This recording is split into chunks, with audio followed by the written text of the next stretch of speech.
welcome to Real Talk. Now, if the Bible is accurate that one ought to train up a child in the way that he or she should go, and later on, that child will not depart from that way, how then do we explain how a child who starts off in the church does not remain in the church a little later in their years when they hit those youthful years? We find that children are leaving the church, even though they may have been born at the pulpit, as many would like to say. What could be the cause? Does it suffice to simply say that church became boring?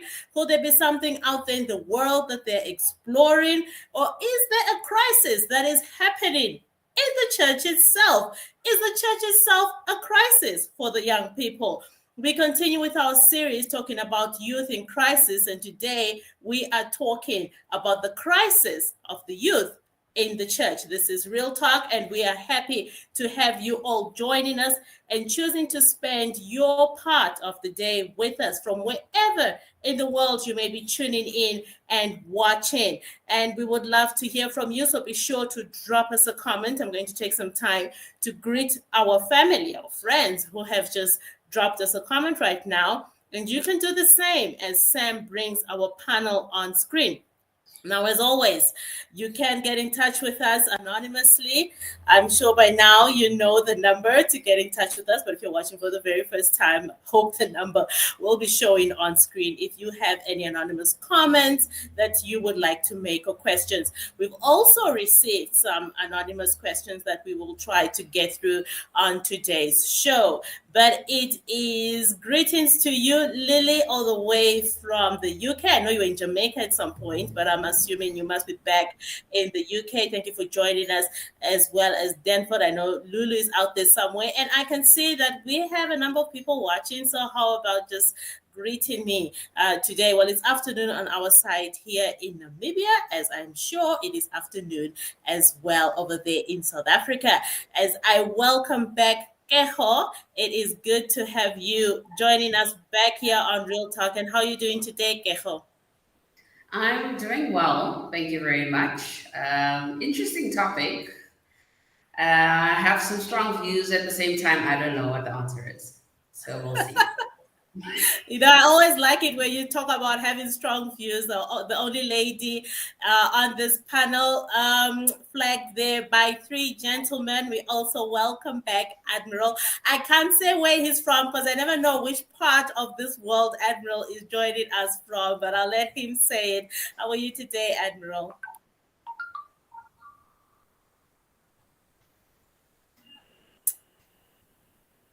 All right, I think that could be some network on his end. Can you hear me? Yes, I can hear you now. Oh, great. No, I was just saying, thank you so much. Good to be here, Sonia, and greetings to Keho, Benjamin, Kuda. Good to be part of this discussion. I'm joining from Rwanda today. Wow, all the way from Rwanda. All right, can you just fall here in Namibia on one of your tour de Africa that you are doing? Thank you, Admiral. It's always good to have you on the show. And of course, for the very first time, we are welcoming Benjamin to Real Talk. It is so good to have you joining us, Benji. And how are you today?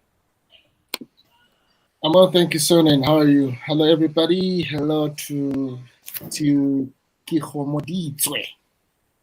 Kuda, Mr. Admiral, and of course you, Sonia, and the crew working behind the scenes. And also the beautiful. Yes. Yes, we've been trying to get Benji on Real Talk for quite some time, and we're happy and excited to have you here discussing this topic with us. And I'm sure you noticed that I just skipped over Kuda. I'm hoping somehow that, Kuda is always trying to take my position here on Real Talk, and I think he's trying to take this to the streets as well.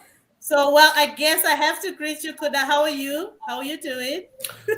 Sonia, this is not forgotten. I still have the picture that I've taken from you when your skin was frozen. I'm holding it ransom until you allow me to host One Real Talk. But until then, good afternoon. How are you? Oh my, could I threaten it to turn me into a meme over there? So I don't know. It's getting nasty. It's getting nasty here. So Yeah, we're gonna try to. Yeah, I think you are the crisis in the church, Kuda. So we're happy to have you joining us. Stop it. Everybody, if you agree with me, you can just type that in the comment section over there. Yeah, I'm sure I'm gonna get those votes. And then it says she is back in the UK. We are happy to have you join us. Let's call our friends. Let's remember to share and to like this page. Well, let me honor our guest, our new guest on Real Talk, Benji, and let me ask you to open in prayer, please. Okay, everybody, let us bow our heads and close our eyes as we pray. Father in heaven, we are grateful, dear Lord, for the gift of life. You are a magnificent God who is patient with us. Dear Lord, as we are to delve deeper in these issues that are troubling our children, that are troubling our church in these last days, we pray, dear Lord, for extra strength and for us to manage, to dissect, and for us to get something good out of the discussions that we have. We pray, dear Lord, that may we stay within your confines, and when all is said and done, may you bless us with wisdom and allow us to be patient with one another as we have got different stages of growth in our spiritual journey. I pray this in everlasting name. Amen. Amen. Amen. All right, Lulu just greeting us and saying hello to everyone. Admiral, let me start with you. The church is concerned that they are losing young people to the world, but how do we differentiate between the church and the world? What is meant by the world and the church, or does the church exist in another? I don't know. Let me leave it there.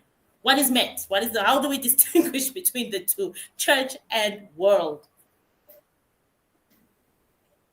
I think put simply, it's just an attempt. People are saying people are no longer coming to church, or young people are no longer interested in church. They are no longer visible. They are no longer active. They are not there as they would have been expected.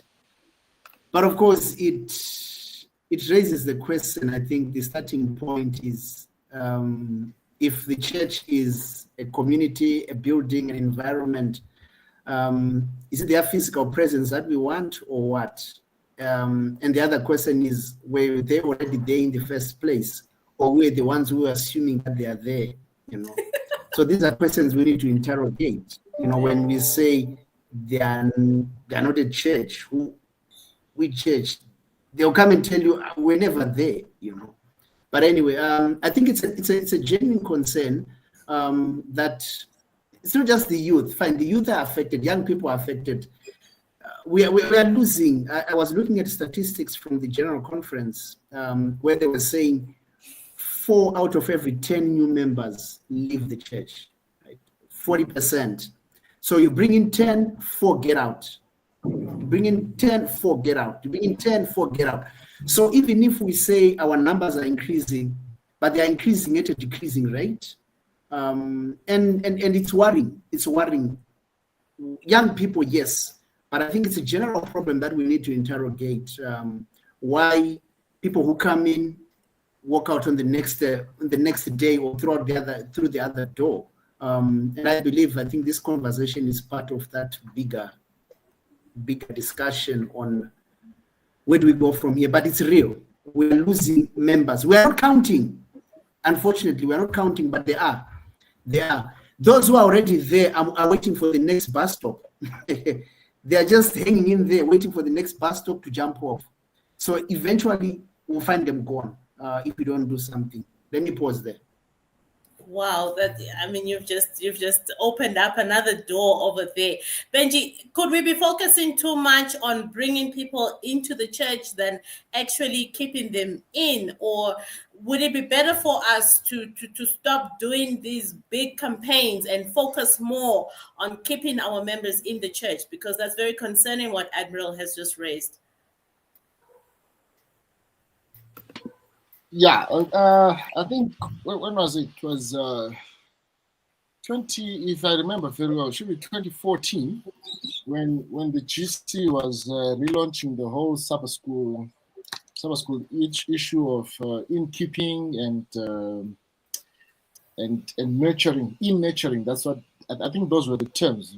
I can't remember whether it was, but it was during that span of 2012 to 2014 thereabouts, because of the turnover in the people that to be baptized today, tomorrow they are not in the church. I think also it's got to do with the level of expectation. I think there's this whole misconception that people expect the Seventh Adventists to be a whole perfect. There are no, valleys. It's just mountains. You're just winning. It's goals. It's goals. It's goals.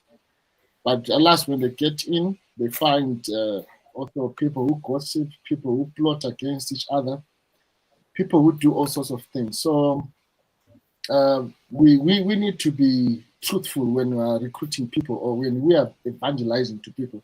Yes, Jesus will deal with their problems, but at times we tend to be the thorns in their flesh when they come into the fold. So, even in the church, in a flock setup, there are some sheep which have got horns, or the rams which have got horns. They are always poking others to, and then it seems to be those who are getting out are the problem, whereas those who are in are the ones who are a problem. So I think bringing to light, we all have issues, but when we are baptizing or when we are teaching people to follow Christ, we need to be truthful to them and tell them that it's even going to be worse. So, but your faith is being tested in the same vein. So yeah.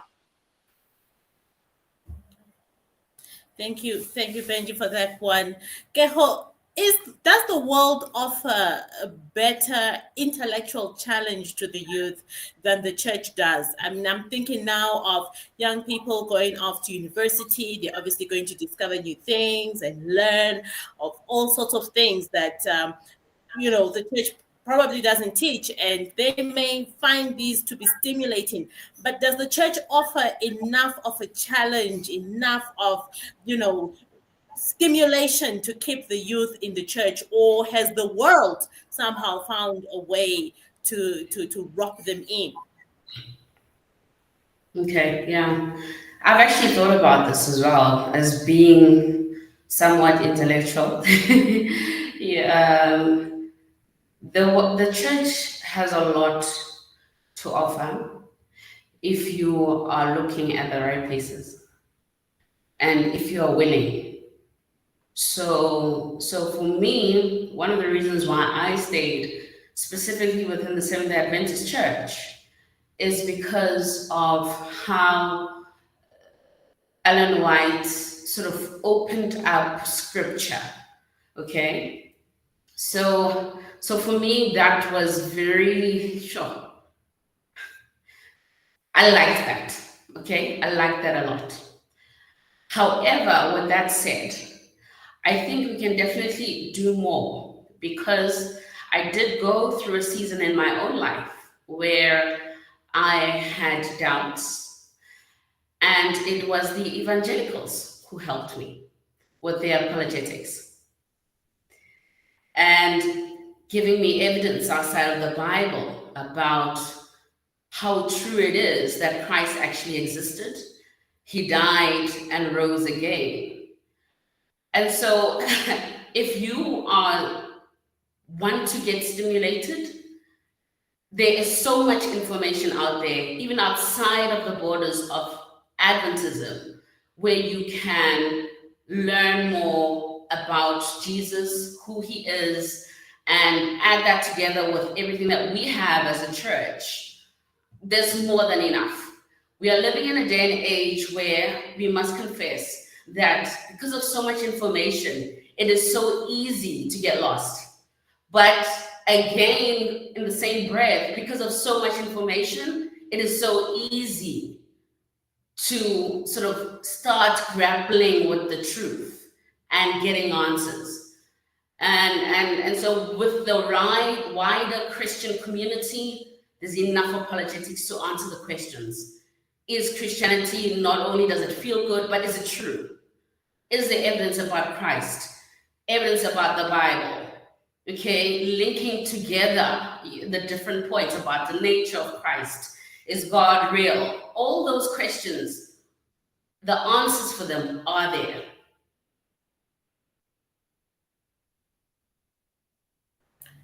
Thank you. And could I just following up on what Geho just raised, that we may not necessarily be losing young people to the world, but to other churches. And I'm thinking of a situation where a young person maybe is going through stuff, maybe he's trying to find a job, and they may feel like, no, but I think this other church could provide that because it has prophets and it has people who can prophesy and speak things into my life. Should our church be doing more to try to meet the young people at their points of need? I think that perhaps the issue that we find in our church currently is more of a. I think there's a very deep from, I don't know if doctrinal is a word, but pertaining to doctrine, and I think that there's a very deep chasm that exists within everyone who comes to church, and I will illustrate the following. So you've got the group of people that have found salvation under the understanding that we have a loving and merciful God who accepts us for who we are. Then we have a generation, or let's say part of the older generation, but a significant following in the church who are under the belief that God is a very powerful, punishing God who rules with an iron fist, and you cannot move an inch to the left or you shall burn in hell. Let me see you holding meat. You will not hear the end of it. Then you've got other fractions that also exist, whereby you've got those who are the Ellen G. White obsessives, whereby every single thing that came out of her mouth is on par with the Bible, and you cannot dare question the existence of Ellen White. And then you've got the other people now, whereby they also have questions regarding Ellen White, and they question her standing within the Adventist Church, especially as the main interpreter of the Bible for the entire church. So when you're now growing up within such a context, whereby there's so many deep, there's such a disjointed understanding of the deity to which we are worshiping within the church, you're going to find that people are going to have different experiences, and those experiences determine whether or not they're going to stay in the church. So if I come from a home whereby I've been raised to believe that God is a loving God who came and he died for me, and even though sometimes I make mistakes, he's always going to be accepting of me, and I enter an Adventist church whereby the majority of the church is an unholy combination of both the Ellen White obsessives and those who believe that God is a very vengeful God who waits to punish on whosoever not. The moment that I do something that's out of line, if I wear something the wrong way, if I'm with the wrong person, if I say the wrong thing in church, then there is a tirade that the whole torrent of condemnation and adjusting and fixing, and you're doing this wrong and everything. And young people, they really don't have the time for that, at least from some of my friends that I've seen, that the moment they experience this and they sense this, then they're not going to feel comfortable within the church.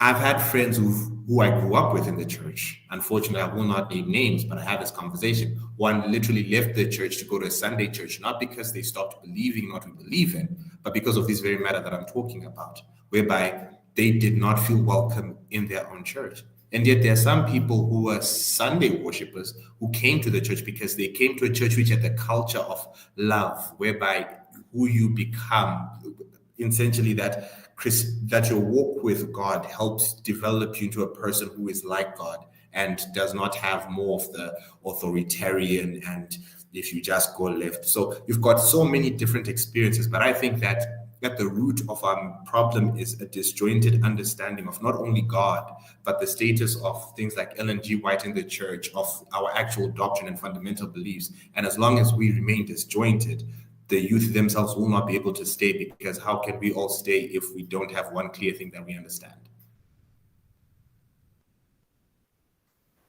I hear you. Thank you, Kuda. And Medina here says, maybe we have created a bubble that makes young people want to look out and see what is out there that they might be missing out. Admiral, I'd like you to comment on that, whether we have created this bubble that makes the young people want to see what's out there. Have we blocked out what's out there so much? Denford here says, are the youth also being shown true Christian examples from the parents in the church? Youth have files on some grown-ups, but see nothing happening and so may become disgruntled or see that this religion isn't genuine. The elder can break God's commandments because he is human, but the youth get the church manual thrown at them. Benji, I'd like you to come in there. I don't know, Demfa, this is real talk. You can tell us these files as well. We can address this issue here. Benji's holding his head. But Benji, I'd like your comments on that. Admiral, Medina's comment. Sure. No, thank you so much. Yeah, I would like to backtrack a bit and try to peel this thing off. There's no one single reason why our young people are not interested in church. It's probably a combination of things, and it varies all across. So in my interaction with some youth, young people, young adults, I come across a number of reasons. Let me just quickly throw them out, then make a comment. The first one is Adventism is doctrinally strong, especially for people who, for us, I'm assuming us who are called generational Adventists, who were born on the pulpit. We grew up listening to the things of Jesus, reciting them.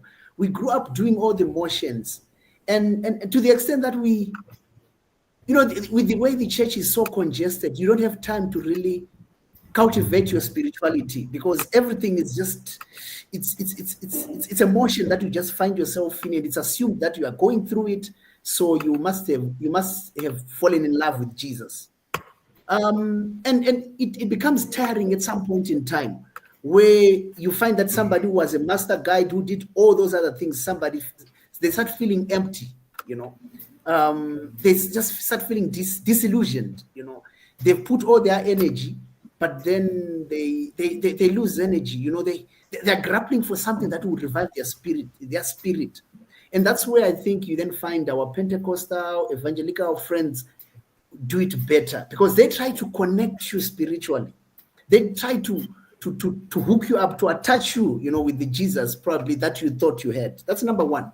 Number two, if you notice, much of our doctrine, our songs are about leaving the earth, right?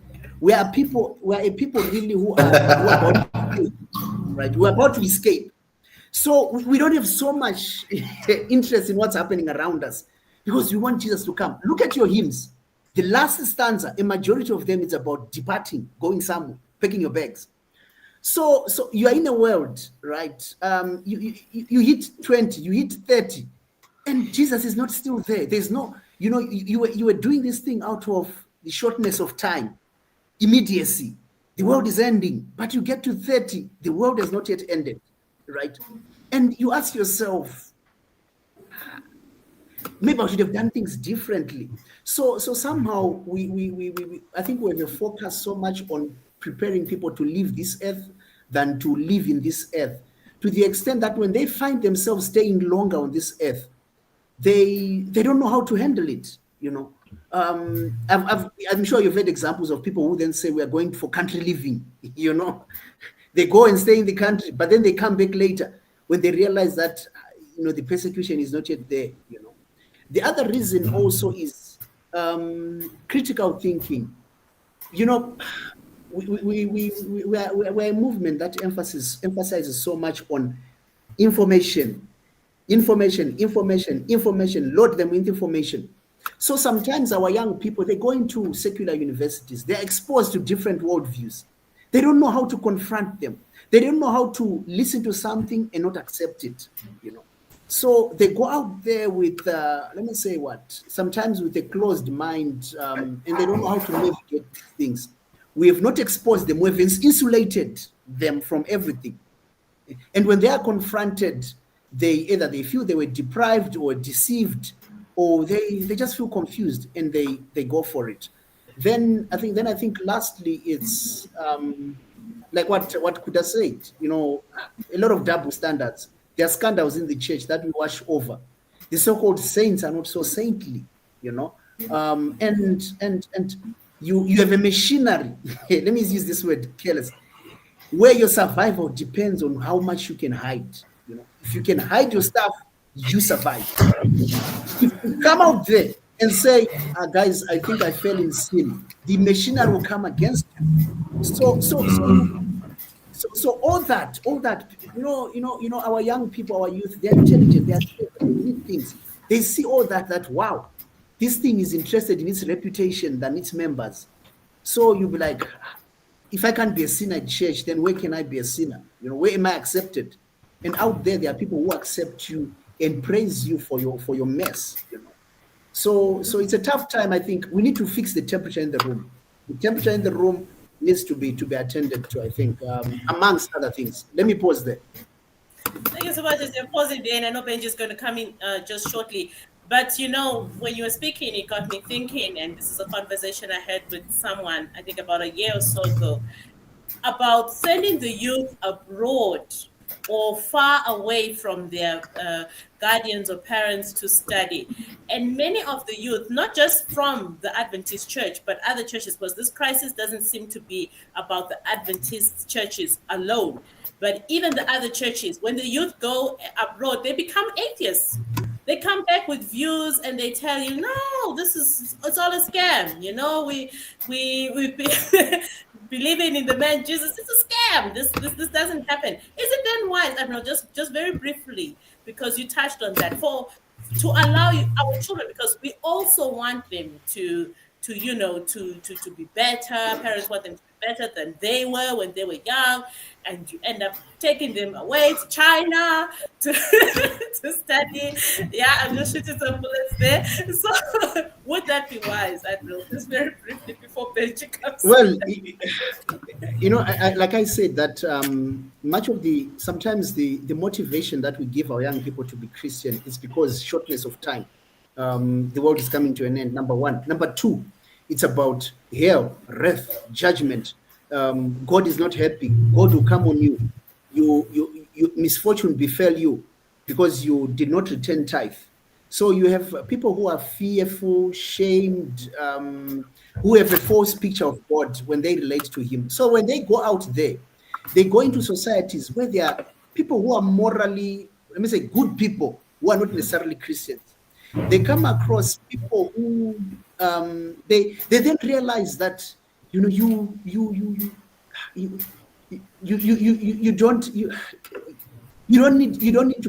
need to be intimidated, terrorized, to follow God because He's coming, He's ambushing you. That you can be a Christian, you can love God for who He is, not necessarily for some of the things that you are waiting for. You get to those places, everything works. You remember that joke that says, what were prayer requests at home, you find that the government is doing them,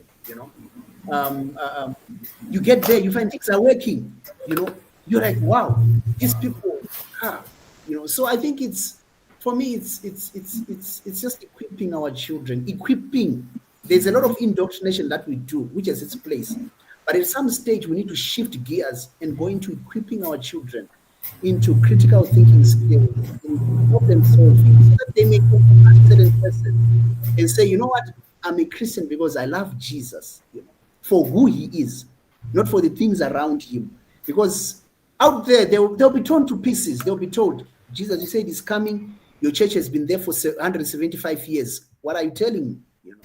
So I think at a certain age, especially our youth classes, those youth classes, those progressive classes, they need to shift gears and focus more on equipping our children with skills to answer questions and confront things that they don't necessarily accept or are comfortable with.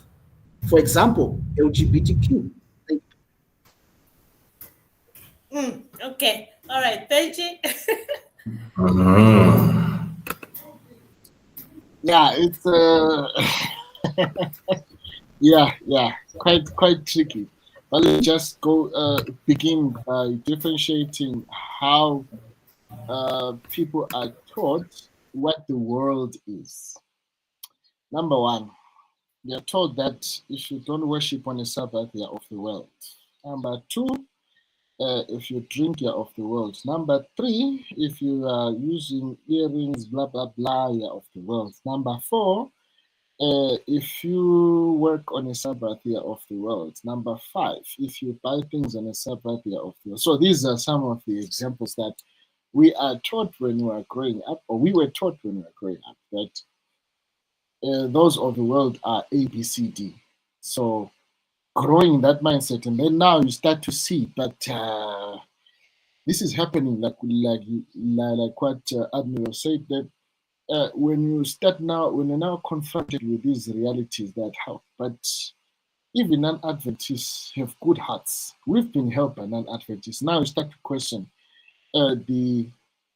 whether is it the indoctrination or the doctrination. So at the same time, you find that when you start to interrogate what you have been taught, if it was not really biblically found, it's very easy to be swayed. And that is where our whole rigmarole begins, because there's this statement that says you only know that you're patriotic if you're out of your own country.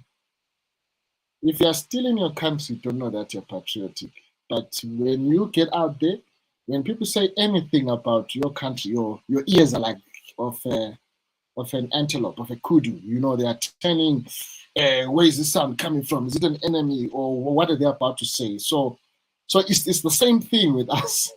When somebody says anything about Adventism, we're like this.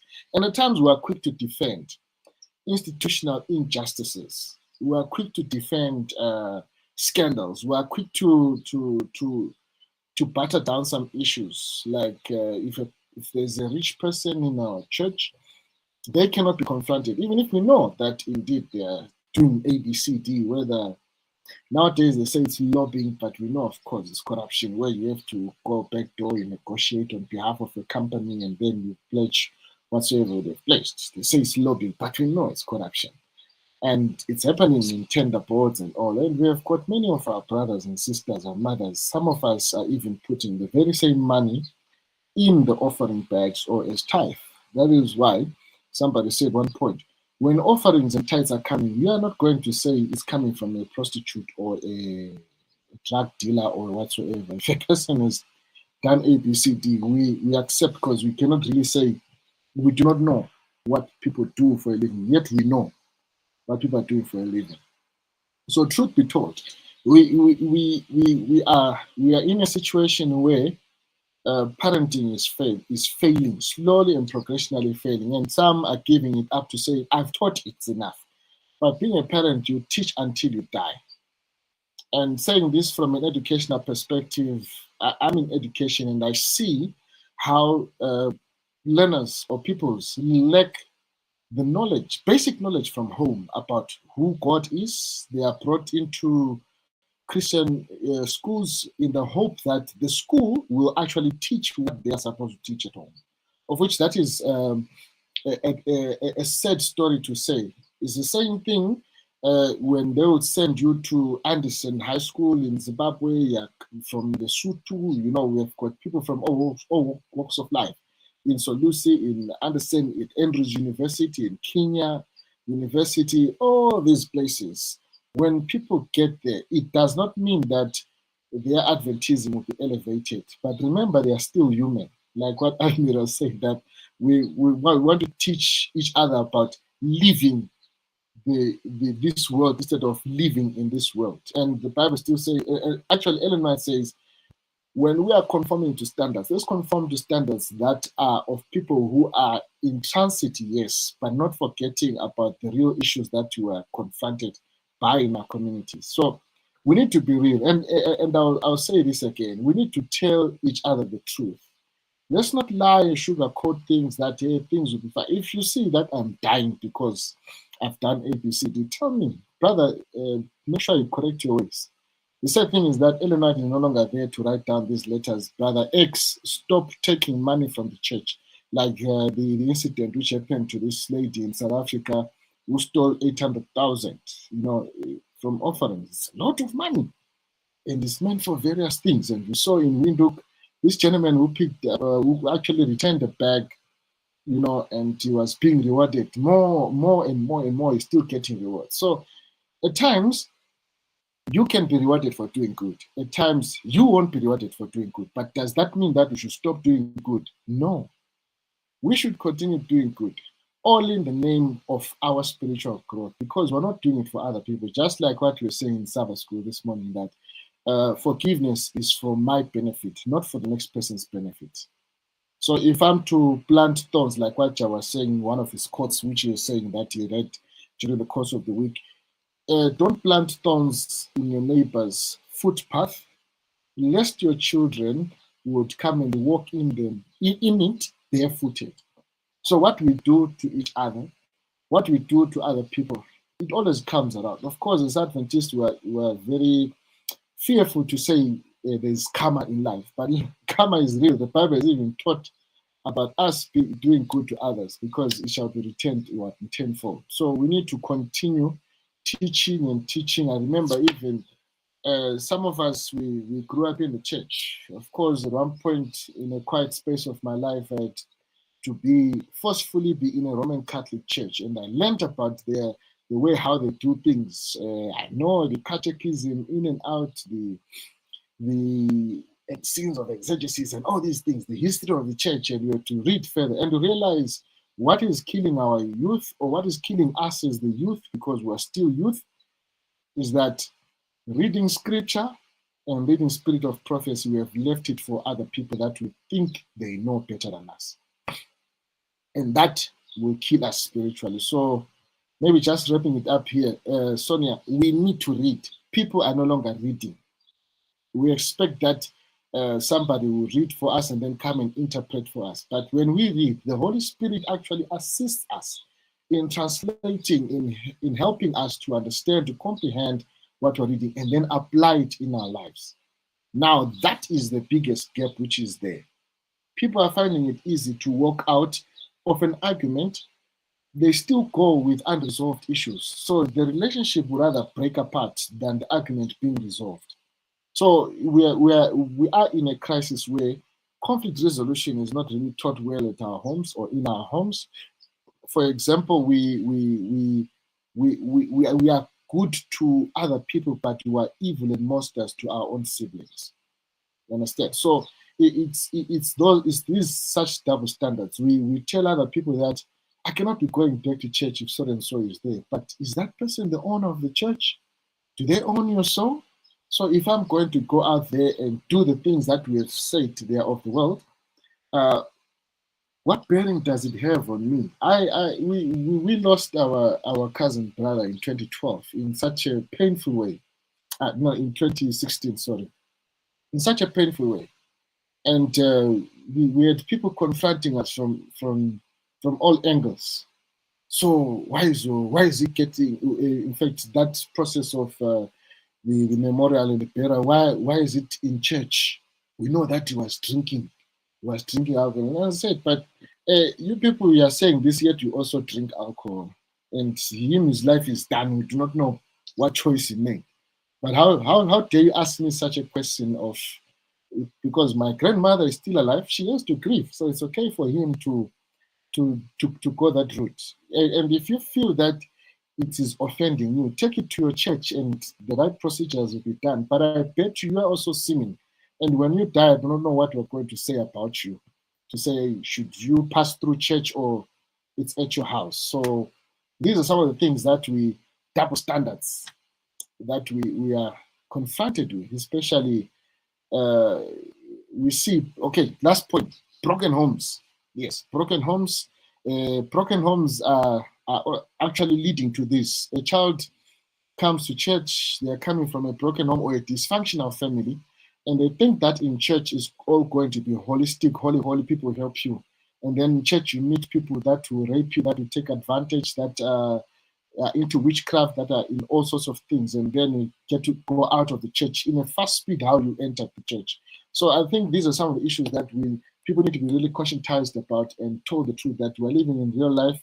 Maybe off Sabbath school, off divine afternoon programs like these ones, for people to say the truth and in its entirety to say that there are some pastors that we have who go to witches and wizards to sort for juju such that he gets the position of being a president. And these are things which are happening, but it does not mean that you should go out of the church. You stay in the church because it's your salvation matter, not theirs. Yeah, Benji, that's some deep information that you're also giving us there about other things that may be happening, going to the dark side to work for the Lord as well. Lulu here says if Auntie Ellen was here, we would have had letters left, right, and center. Indeed, we probably would have. This is Real Talk. If you're just joining us, we're talking about the crisis in the church, the youth, and the crisis in the church. And we are also welcoming those who are watching anonymously. And thank you, Anonymous, for your question and comment. I will read this one from Anonymous. Says, is it the youth in crisis or the church in crisis leading to the youth in crisis? So is it the youth that is in crisis or the church that is in a crisis leading to the youth in crisis? Anonymous goes on to quote from the book of Judges, chapter 2, verses 10 to 13, which says, and also all that generation were gathered unto their fathers, and there arose another generation after them, which knew not the Lord, nor yet the ways which he had done for Israel. And the children of Israel did evil in the sight of the Lord, and served Baalim. And they forsook the Lord God of their fathers, which brought them out of the land of Egypt, and followed other gods of the people that were round about them, and bowed themselves unto them, and provoked the Lord to anger. And they forsook the Lord and served Baal and Ashtaroth. And Anonymous goes on to say, the generation that came after Joshua was a generation that did not know God. They were an idolatrous generation, despite the fact that their grandfathers had crossed the Red Sea. You would think that the elder generation would have passed on the faith, but they didn't. And the next generation was in crisis. If our youth are in crisis today, this is the question, is it because the previous generations have not passed on the baton of faith? Keho, I'd like you to come in on that one. Is it that the previous generation is failing to pass on this baton of faith to the current generation? And is that why we are in a crisis today, that the youth are in a crisis today? This is from Anonymous. Okay. I think it's a bit of both. And I'll speak to the fact that in general, people feel like there's a problem with these millennials and this current generation of young people. I mean, if you have people, I know some people have some views about him. I don't really listen to him much. But if you've got people like Jordan Peterson, a circular philosopher, who's saying the young people, this generation, are weak. They're weak. You've got millennials who are lazy, want money quick, want to retire by 30, 35, okay? You even see it on Twitter, where someone, if by the age of 22 don't have their life together, they start to panic. You would be surprised how young people, and me even still being a young person, but you look at those who are 10, 15 years younger than me, if someone is depressed, ask them, what are they depressed about? I'm telling you, half the time, if not 80% of the time, it's normal challenges of life. Okay? And I'm not saying that we should all confront those challenges in the same way, but it's tough stuff that, hey, this is life. Life is tough. Okay? And so we've got, in general, just a struggle with this current generation of young people. And definitely it does depend on where. I'm mostly speaking about South Africa or sort of the modern side of the world, more modern side of the world. So taking that into account, our youth do not live in a bubble, they live in the world. And so these are the very challenges that we are facing as a church. And to some extent, was created by the previous generation, not just in the religious lines, but secular, you know, you have this thing of the older generation saying, I struggle so much, I don't want my kids to go through the same struggle, which is great. But then you end up raising really soft kids who don't know how to deal with challenges. Okay? And so when they come across challenges in the world and in the church, it's like, oh my goodness, I can't believe that this person didn't compliment me on my dress, and they just fall apart. And yes, I'm making an exaggerated example, but I'm just saying that's the generation that we're dealing with. And I say this also as a lecturer. It's my 5th year now lecturing with students 2nd years and 4th years. I mean, they are totally very different, rather, from how we were 10 years ago, 12 years ago. Okay?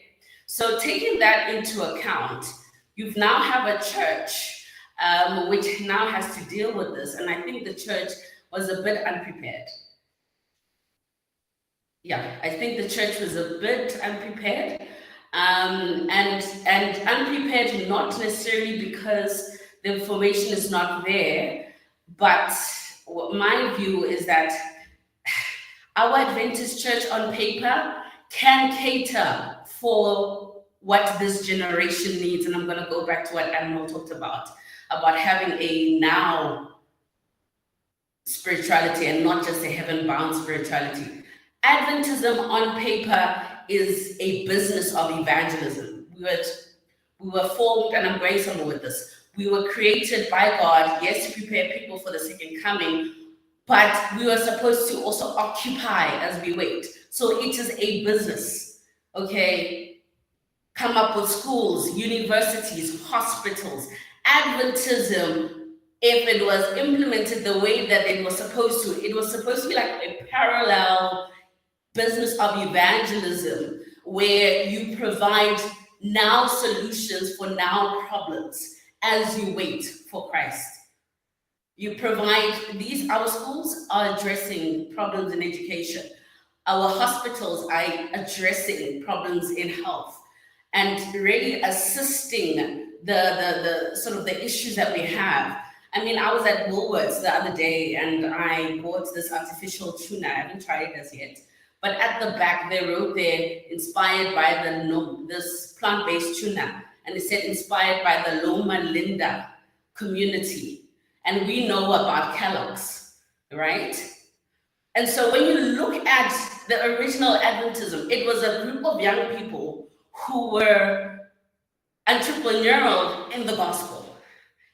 If we had presented that, and I feel like I've discovered that the past 5 years, even though I've been in this church for almost like 16, 17 years, and I discovered that by reading by myself, that actually Adventism does speak to my ambitions. It does speak to me wanting to live to my fullest potential, but directing it for the means of the gospel.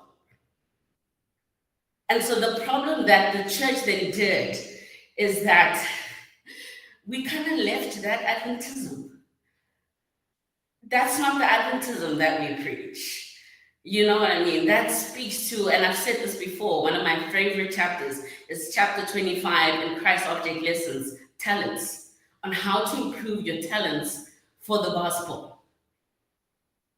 If that's the Adventism that we presented and not just this get ready, Jesus is coming tomorrow, I'm telling you, I feel like I would have been so much further, not just with my faith, with my career. You see what I'm saying? So I think it's both, where in general there is a crisis with the youth. So as Adventists, we shouldn't feel like, oh my goodness, it's just us. No, there's just a problem with young people. And this is the society that we're living in. But we have the solution as Adventists. But we need to sort of bring back what Adventism was supposed to bring, was supposed to be. And if we as young people start doing that, then I think we will start addressing our own issues. And this is the last point that I want to bring here to say, yes, there's a point where in your age, if your parents failed you, if the church failed you, now you're a young person, you're 25, you can find those solutions yourself. Yes, the church must support you, but not just in spirituality, but for example, My dad was very good with money, but he never really sat down with me and taught me money. And I made mistakes. But now I'm old now. I can't be still singing My Dad Never Taught Me About Money. I can't be singing that song. If you're 28, I can't be begging you to come to church.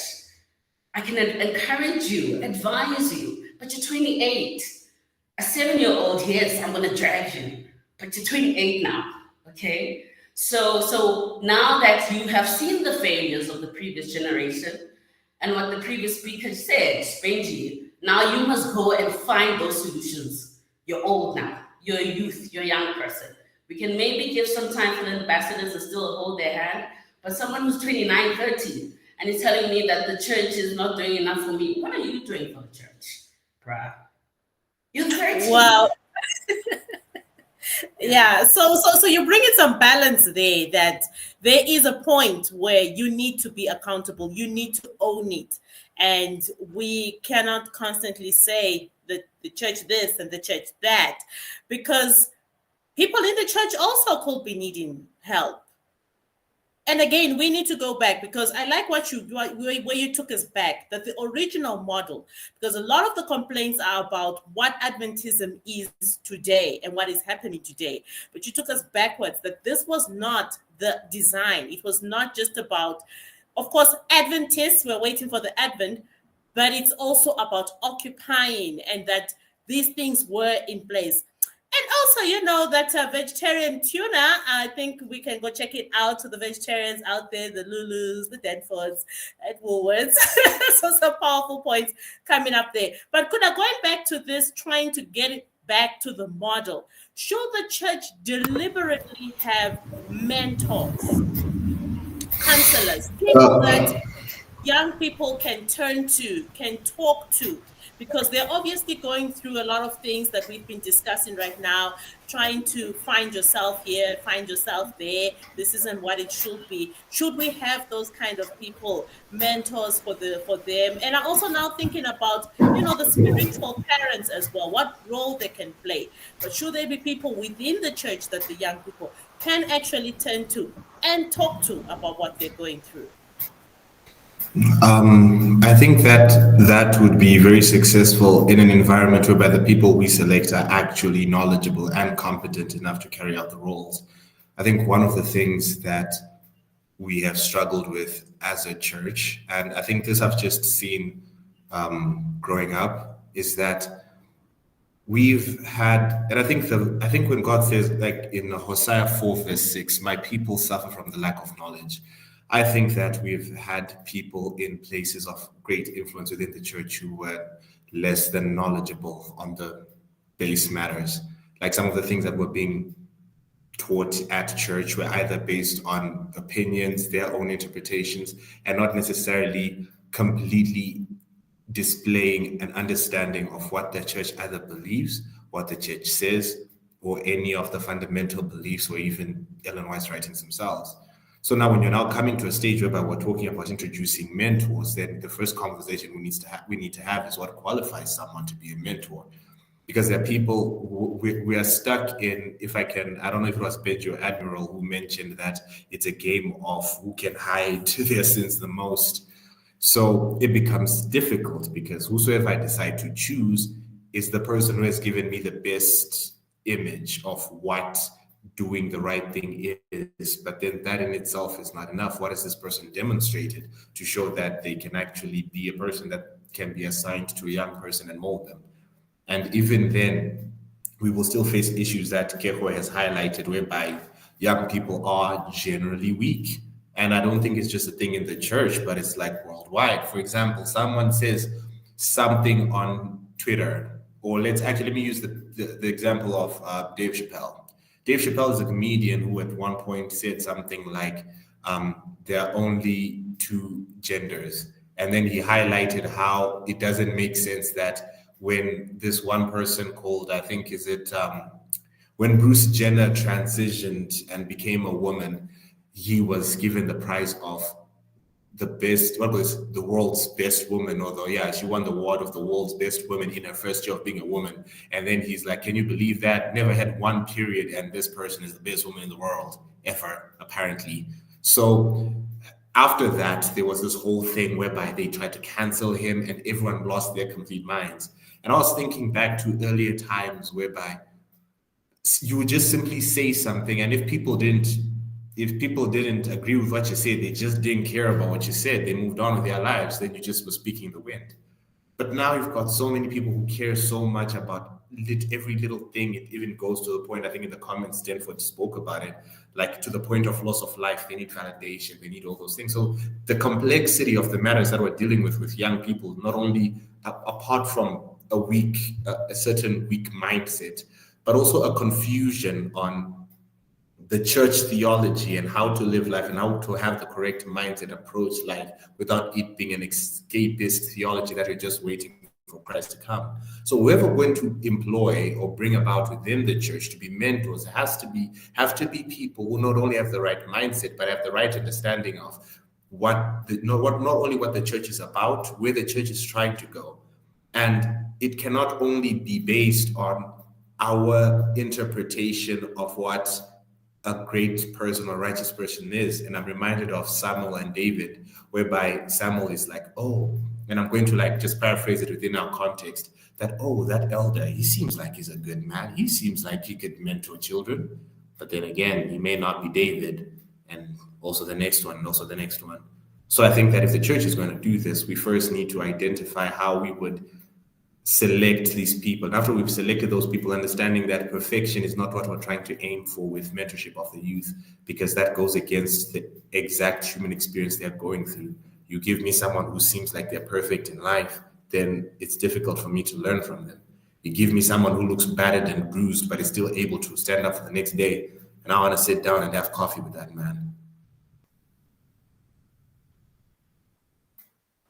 Thanks, Kuda. So, Kuda, from what you're saying, should the young people be allowed to choose their leaders? Because I'm thinking now that all over, obviously, nominations are taking place, and it's normally the nominating committee that will select who should be the youth leader and things like that. But should the young people now have a say on who should lead them? Because from what you're saying, it may not even be, it's possible that you can place someone to lead the youth who can't even relate to them. So should we start changing things, Koda? Should we start making the young people have a voice about who should actually lead them? Definitely. Actually, I have an idea that just crept into my mind right now regarding that. I think that I think the nomination committee, yes, should nominate people, etc. But then after that, we should have anonymous voting, on specialized sites. Like, if you just put up a website like we normally do, we let, Elder Sams and so forth who've done computing, they set up a polling system on an anonymous website and give the youth an opportunity to choose leaders. Because here's the thing, older people have a sense, at least it is my understanding, that the older generation are very much aware of what all of them are doing. It's just that they cover for each other. But if you create an anonymous system whereby you allow the youth to just vote on who they are. So let's say they decide Sonia is going to be the youth leader this year, but we all know what Sonia been doing in these here streets. We've heard rumorings, we've seen screenshots, we've read conversations, but no one is saying anything. When it finally comes to the secret ballot whereby you're not going to target me, I can vote freely, you'd be surprised with how many of the people we put into positions that the youth will tell you that there is absolutely no way that guy should be an elder. I mean, I had one friend of mine who once called me up, he's like, you will not believe who I saw at this club this Friday. And I'm like, who? And then he goes on to mention someone I know. I will not mention names, but still. Exactly. So the youth should be given a platform to have a little bit of a say on who leads us, and at the same time, not have them, face consequences for being honest and earnest in who they select for their leadership. Kuda, you're really taking this to the streets, I see. Yeah, okay, we're still on the show. I'm sure we get back to that. It seems Kuda and Denford are very close to exposing some files here on Real Talk. We protect what happens on Real Talk stays on Real Talk, gentlemen. Thank you so much. But Benji, let's move on now to the issue of PKs and EKs, the children of pastors, the children of elders. Is there so much pressure on them? And could this lead to rebellion? Could this lead to rebellion? Definitely.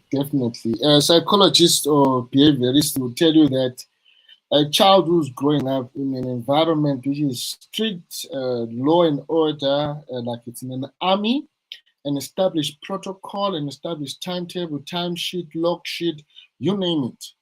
When they get any small window of opportunity, they'll utilize it for what they think is unleashing their frustration or taking out their anger or looking at the circumstances that they are being oppressed because they would have seen what other people are going through. Let me give you an example. I remember when we were growing up, there was a time when pastors' children, what we're seeing now is just so much revolutionized. Pastors driving cars, wow. It's pastors owning businesses, wow. Their children going to Andrews University, it's a wow. Back then, they used to cycle on bicycles, and Bell's second-hand clothing would be sent from America, distributed to the pastor's children. I don't know whether they were seen as orphans or whatsoever, but I think their minimum amount could not really suffice. So some of them would wear those clothes that were donated by other people from America, Australia, or UK, or whichever part of the world it will be. So by so doing, some pastors had to change it to reform how things work in conferences, right? Things like restructuring of salaries, things like restructuring of benefits, perks, you name it. So all these things have led to a revolution. Because if you look at a PK of a pastor who managed to do when it was way before 2000, they are different from a PK who's post 2000. Or they're very much different from a PK who's born in after 2005 and all. All this is because of generational differences, we know. But at the same time, I think the gospel that was being sold more often was a stringent one. We know that some pastors are abusive at their homes. They beat their wives. They talk down to their wives. Their wives are just like docile participants. They are dominant partners. They don't contribute. They have to cook for their children and make sure that the children's clothes are just like typically a maid, yet it's a wife, yet it's a shepherdess. That is why there was a whole movement of having shepherdesses being recognized in our church. Now, the other problem that we're having with either PK or EKs is that the gospel at home is iron fist, right? I remember in Grossbarmen Women's Conference where Umam Lulu was told by one of her children that, but why is it that you are so kind to our neighbors' children, but you are evil to us? Typical example. I pledged to myself that I'll never eat in a metallic plate. You know those Kango plates, for those who know the brand Kango, because that always takes me back to poverty and ill treatment to some extent, because it always reignites those memories of looking at a plate in a display or in a cupboard, which are only removed particularly for guests, people who are not even your relatives. They will eat in that porcelain plate or the glass plates, those glass plates with fish in them, yes, and the silver ones, the gold ones and the silver ones. And that on its own was actually brewing some anger and frustration in it. And until to a point, I remember at home, I led the revolution against my mother's, my mother and the sisters and my grandmother said, no, but we wash these, every holiday we're to wash those porcelain plates, which would have gathered dust in the display or in the cupboards, to just check which ones are broken, which ones are still fine. But we never ate in them. And then I said, no, but why should we always be washing plates which we do not use and are used by other people? So I'm sure some of us can relate that at times it's very difficult to be a pastor's child, because we are expected to behave like an angel, yet you are a human being. Society puts so much pressure, the pastors and the shepherds put so much pressure on the children to an extent that they are the ones who actually now start to experiment. When they get that window of freedom, whether they're at school, they're far away, they get to now experiment. But why were they telling me that this is not right? Now I'm going to drink until I cannot see myself. oh, I'm going to smoke this weed until I pass out for 2 days. Some are engaging in drugs. Some, we know and we see society is debilitating, and we understand that. And for sure, a psychologist cannot really do much about his or her children, because it's difficult to diagnose your own because of emotive affiliation. So when we are emotionally affiliated, we tend to also make mistakes. We overly rule, because that parenting of anxiety, that I don't want people to see me as a failed parent because I was very strict on their children. Now I've got my children are even worse than what I used to tell other people's children. So that is why we need to be patient with one another. And at the same time, we need to be careful that we are all human beings. And there's this whole mentality that there are certain people who are not expected to sin, who are not expected to do any wrong thing. Failure is part of learning. And when we fail, we know how to do it better. But insanity is knocking at the same door, expecting a different result. So we need to start to be sane with our Christianity, and be realistic. To an extent that fine, just rolling back. If we fail to be straight with children, we'll find out that they won't know God, because now the first God that they see is us. They see us as this evil God, and God, when we preach to them, does not make sense because we are so mean to them. We don't take them for holidays in places. We don't give them to explore. We don't trust them with the house keys. We don't trust them with money, food. We don't trust them with anything. And this has led to a great rebellion from the especially Ama2K. And Ama2K are saying, no, everyone should be free to do anything. No boundaries. And we know that we fear the term boundaries comes in a good way, but also in a bad way. When we're saying boundaries, people simply mean morals. And this is what the church now has to really emphasize on: morals. Back in the day, morals were just forced down your throat. You're not even told why should you greet an elderly person. No, just greet. You're a moralist child, you're an immoral child. Why don't you greet adults? You give adults with your left hand. Pa! You're beaten. So it was mainly the beating and then explanation first. But nowadays, I see the ways of discipline should also change, because we expect that this is a different generation. We expect to be disciplined the same way how we are disciplined, of which it won't work. So we need to be transformative in our discipline. We can still enforce discipline in a transformative way without beating the child. Number one, without beating the child. Let the rod be the last resort. The rod should not be the first resort. So let's first teach, and then we can discipline, because we cannot discipline where we're not taught. But could that be the problem now? Could that be the reason why they're jumping up and down every Sabbath in church, Benji?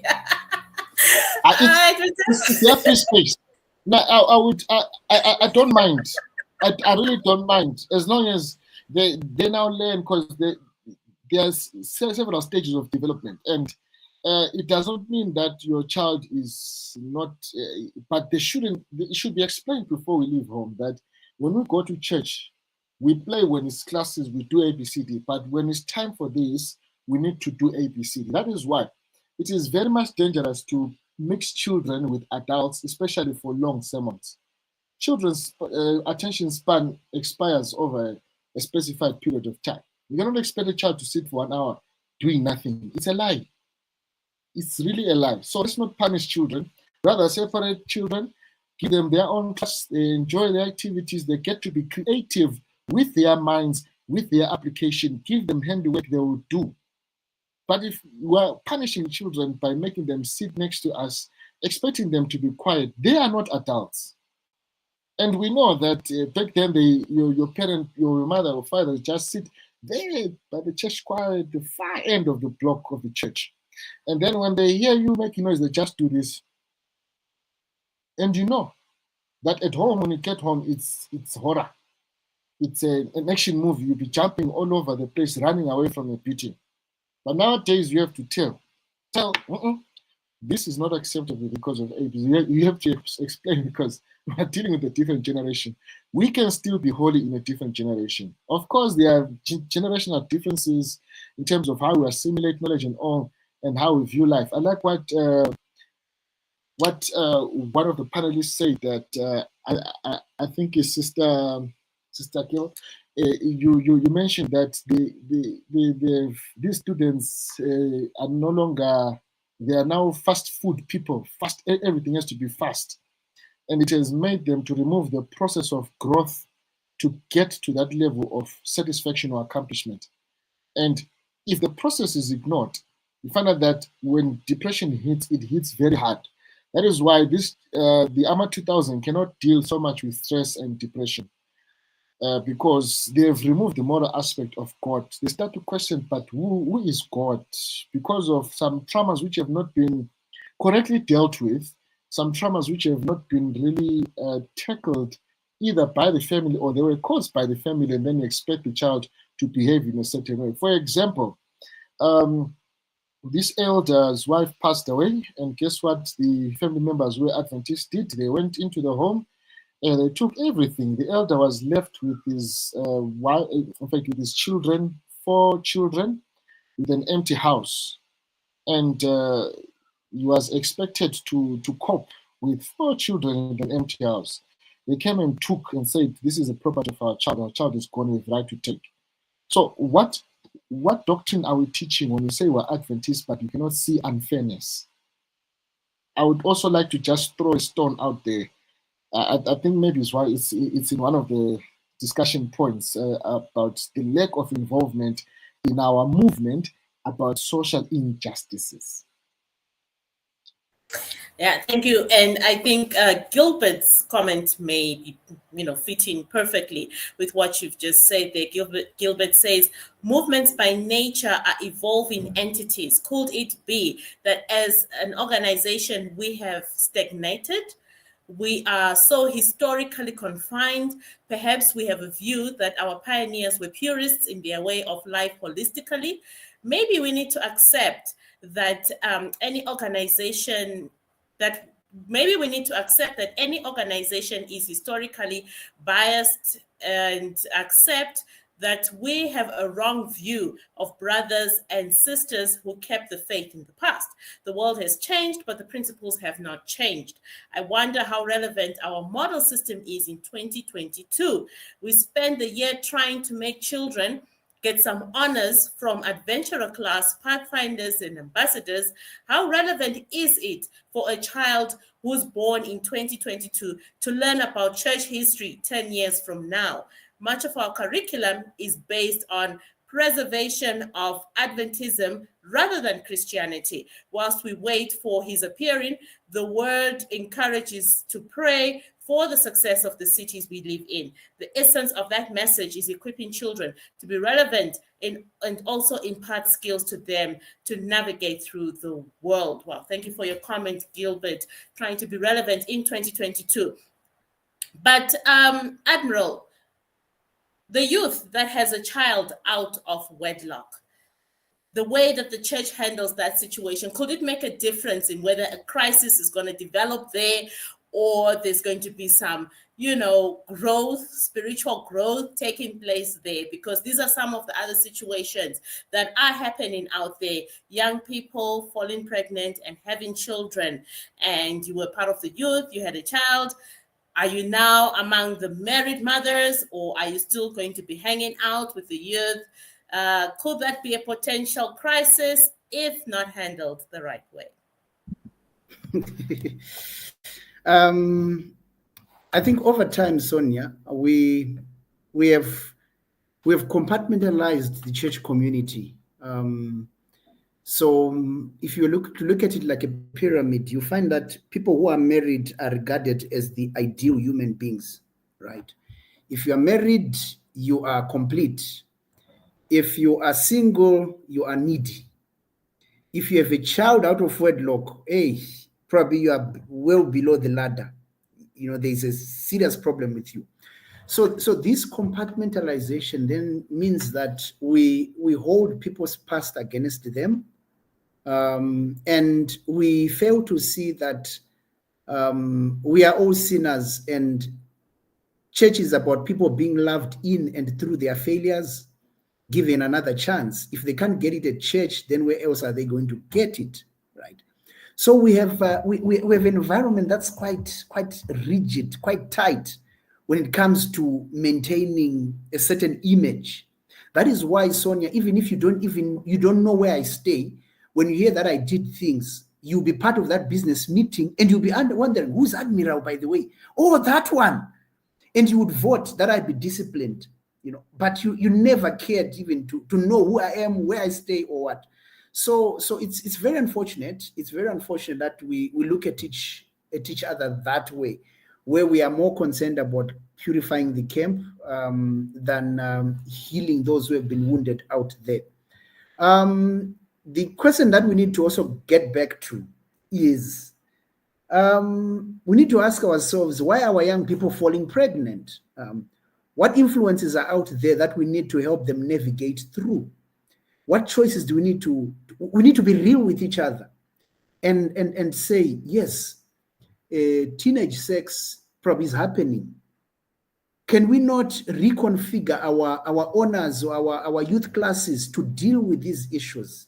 Talk about drugs, right? Talk about some of these societal issues that the youth are being confronted with, rather than talking about sheepshank knots that you will never even tie.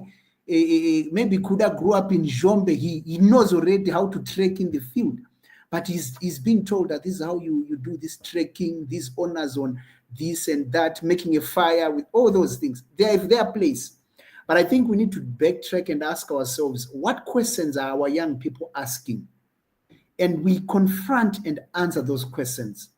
There's no point for us to continue trying to answer questions that no one is asking. Let me give you an example.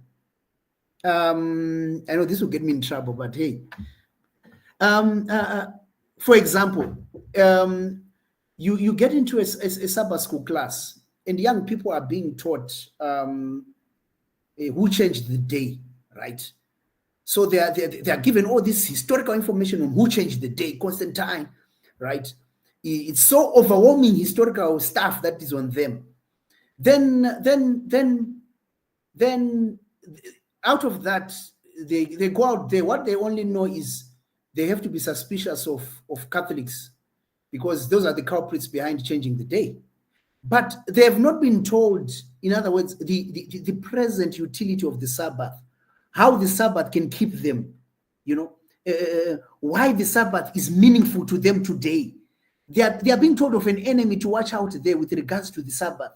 But the Sabbath is not been sold to them. So it's everything is sold in relation to the enemy.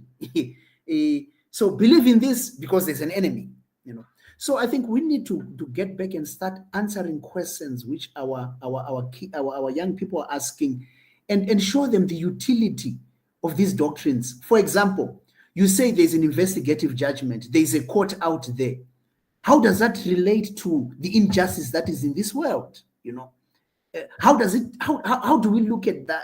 What's happening around us through the same lens? So I think the present utility of what we believe in is what we sometimes miss out on. Let me throw in a footnote to Kuda. So Kuda, I really plead with you. Young people should not just be satisfied in leading youth groups or themselves. They should be elders. They should be personal ministries directors. They should be this. Anyway, that's another story for another day. But I think we need to do things radically here. We can't be talking of a majority being young people, but then you look at our leadership structures. Sonia, it's me and you, dinosaurs, ancestors, who are deciding Excuse for young me? people. Sorry, what? Sorry, excuse me, dinosaur what? I mean Denford. Denford is a fellow ancestor. Long I've been saying Sonia is a dinosaur. Just saying. Are you teaming up with Kuda here or what? So honestly, for me, it just defies everything. Where you say, young people are special, but what do you reduce them to? to people who come and perform in front of you as adults. It's Youth Day. It's Pathfinder Day. So they're just performing in front of you to your entertainment. Then you say they're involved. No.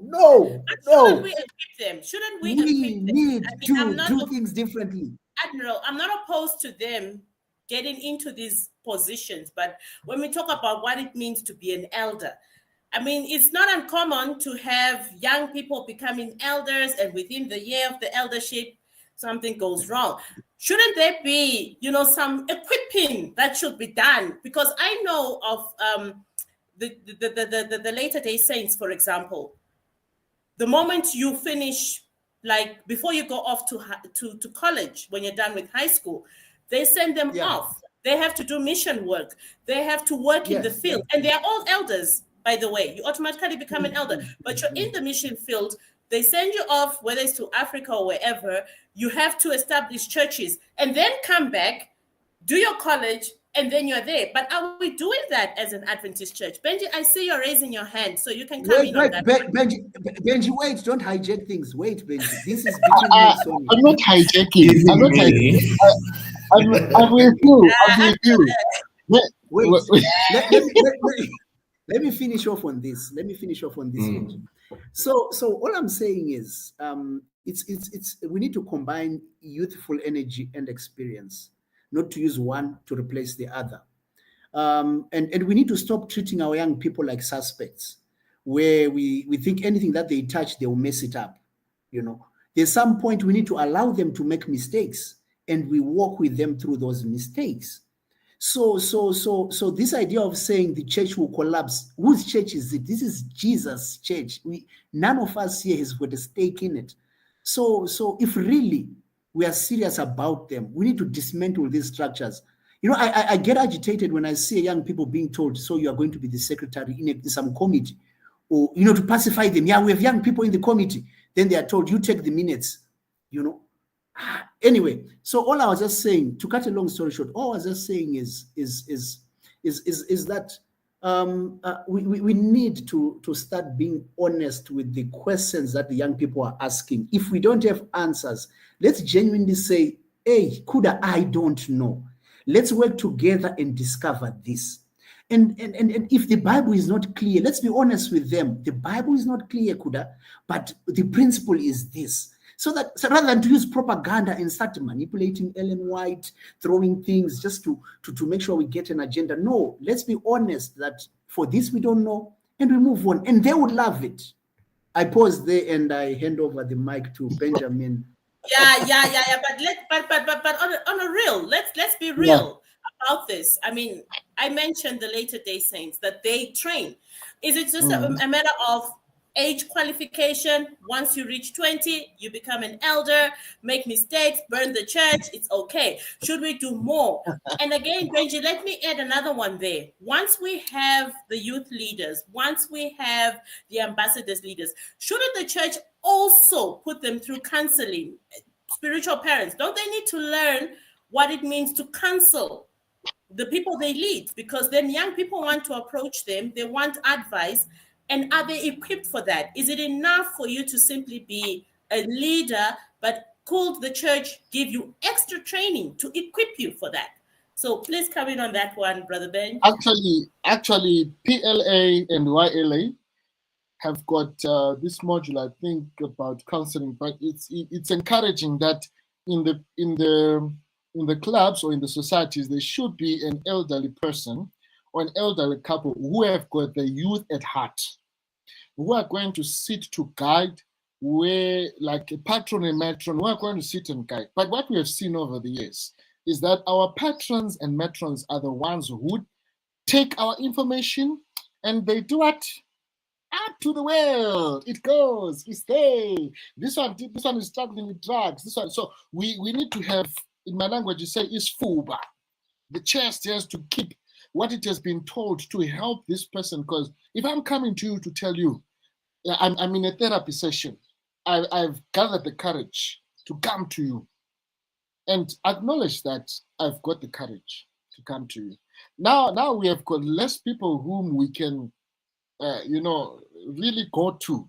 We are very less now. I think in the next 10 years, there'll be none. People prefer going to professionals who are out there than professionals who are in the fold. The reason being, if like for example, our pastors are counselors. Definitely, that one is a tick. It's a thumbs up again. Yes. But there's always been a temptation of illustrating my counseling session, of course, in anonymity to the church as part of your sermon. But that is actually a violation of confidentiality. It should never be used. Because once you put it out there, I get to relate that I've spoken to you about this. Okay, so I think next time I'll also be in another sermon, or maybe I'm also an example in other people's therapy sessions. So why should I still go there? And we have people, as we speak right now, there are people who are struggling with certain things which are real in society. Some people are struggling with demons. Some people are struggling with generational curses. They are struggling with witchcraft. What should they do? Whom should they go to? If also these people are holding on to some root, some cloth thing, some beads, some knob carry that they were given, which gives them power, and how do we get out of those things? So we need to be truthful. Now I'll still go back to the fact that we need to be real with ourselves. I cannot counsel people if I know that I'm also doing bad in a sense, because I also need counseling. So I think it's really equally important for us to have psychologists and counselors beside pastors in our churches, whom people can go to at any time, and confidentiality is well maintained, and people whom can be trusted with information. Because we have, the weakness in our church is that people cannot be trusted with information. Even in the nominating committee itself, it's very difficult. It's like sinners who are in the nominating committee see themselves more special, that they are now choosing. They can now discuss characters. That this one can, this one cannot. Whereas we are all human beings, we sin and fall short the glory of God. But the work of the Lord still needs to go on. Now, coming back to your question, the Adventists have got a system that actually can help children, can help adults, youths to be involved in gospel mission work. For example, we have got the adventurers. Of course, now there are 2 more classes which have been added over the past 5-6 years thereabout. The Eager Beaver and Little Lambs. We have adventurers. Of course, we've got 4 classes on top of the 2, which makes it 6. And then I've got Pathfinders, which has got, I think, 5 classes, if I remember. We have Friend, Companion, Explorer, Ranger, Voyager, then Guide. Yeah, 6 classes. And then to top it off, there's Master Guide. Now, all these processes are leading to teaching necessary information. Of course, I think you said it was Gilbert. You learning about your history is just like you learning how your identity. Why do I belong to this church? We have learned. But the mistake that is made is that as people are growing, the stages of being taught do not grow. And that is where we really lack. I know there's Mission Caleb, there's Impact, but how far are they sold? Because last time I heard they were having challenges with food, they were having challenges with some communities. What is the budget for that? Because people need, when you are going for mission, the Latter-day Saints don't sleep in tents, they don't run short of water. They sleep in a proper housing, in a proper dwelling. Why should we reduce our standards so very low that I'm going for a mission work and I cannot afford to stay at least in a B&B? Why should we do that? Why should you make people stay or come with tents yet you know that it's going to be rainy season? Oh, this is poor planning, of which if you're learning leadership, it is not supposed to be. Food is not supposed to run short because we have planned well. We have put proper budget. Why would you invite over 100 people if you know that you've got a budget for only 20 people? So we need to be realistic with ministry. Ministry entails budgets, and if those budgets cannot, let's cut down and say, okay, we're going to do it in phases. This group will go on this day, this one will go on this day. It's still allowed to do that. But at times we want to make so much mileage and want things to be, a mission work to be at one point in time, just like our care meetings. Our care meetings either to be in April during Easter, or in August, or in December. We still want to carry open tents, which are not even secure. Snakes can even come there. There is no crime you affording a caravan and pulling your caravan or your minivan all the way to a camp meeting without anybody saying you don't look Christian or you're not Adventist or you're not here for camping.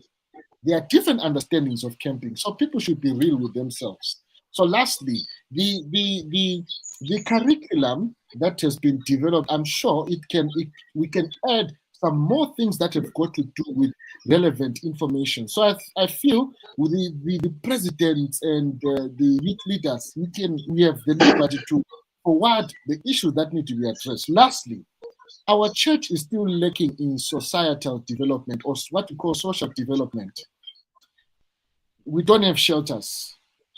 Schools are less. If there are shelters, yes, there are few. But where do abused people go to? If a person has been violated, whom do they go to? Who gives them counseling and all these things? We are good at servicing other people, but we can't even service our own. So we need to have a deep introspection on having these structures being pillared up to an extent that people feel safe in the church. Because for now, I really feel people don't feel safe. Number one, with their information and such that, because some people are like celebrities, hey? We have got paparazzi who take pictures of you. And like what Admiral said, that some people say, oh, who's Admiral? Admiral, oh, that one who did ABCD. No. We're always known for bad things. The first thing that you remember about somebody is a bad thing, not a good thing. So we need to really bring it home to say that the youth have a lot of energy which needs to be harnessed, just like what Messages to Young People says when it's opening the opening chapters, that the youth have so much energy which needs to be harnessed, guided. The question is, who is being mentored? Our mentoring program in our church dwindles, depends which province or which country you're in. In some countries it's strong, in some countries it's not even there. In some countries, you're a pastor, you have to go and start at the villages, then you can come in the cities. Is that mentorship? Are you mentoring that person to be an administrator? You're going to take me to the what? To the rural areas. I've never stayed in the rural areas. So what are you telling me? That I have to, when it comes to the gospel, I have to first suffer and then enjoy the benefits. And this is what makes people so greedy when they go up the ladders in organizations or typically in our church. People start to want to say, hey, lest I'm voted out tomorrow, let me make sure that I get ABCD in tact place. Let me make sure that I've got loans which my children are going to universities as far as Auckland in Australia. Let me make sure that they get a pocket money of not less than $1,000. So we see all these things happening, but we never address them. Yet we are still poor in our church, and we are being told that ABCD is not doing what? ABCD. So the spirituality aspect has to be intertwined with real issues. Because I remember how I was raised. My grandmother would give me a book each and every year. I'm going to the next year. I'm given a book. This one is your next book. You have 2 months to finish it. When you read, come, let's discuss. There's no other better mentorship than that one. If we've got challenges, we can sit down and say, let's put everything on the table. So ultimately, mentorship entails teaching. And if people are involved, we teach. And the youth can be involved, need to be involved, because youth are different from place to place. And how do we counter social media pressure, and how do we counter just external pressure, even internal pressure that people say, no, I'm now 25 and I still don't have a job. This person has gotten this job. I studied the wrong course. How do we nurture the youth to choose right careers which are not really by their parents? Parents should guide children to choosing careers which they have seen. But the problem is that, especially for us, who are of this color, we don't sit to analyze the strength of the children to see where best they'll fit, they'll shine. But we want to force them in our own failed endeavors, our own failed poor choices, such that they become our correction in life. Thank you, Benji. Thank you so much for that.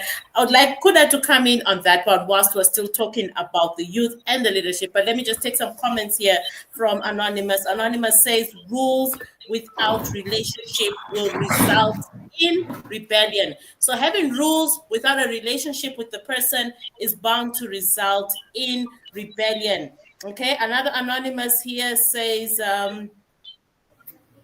okay, let me just get it there. Sorry.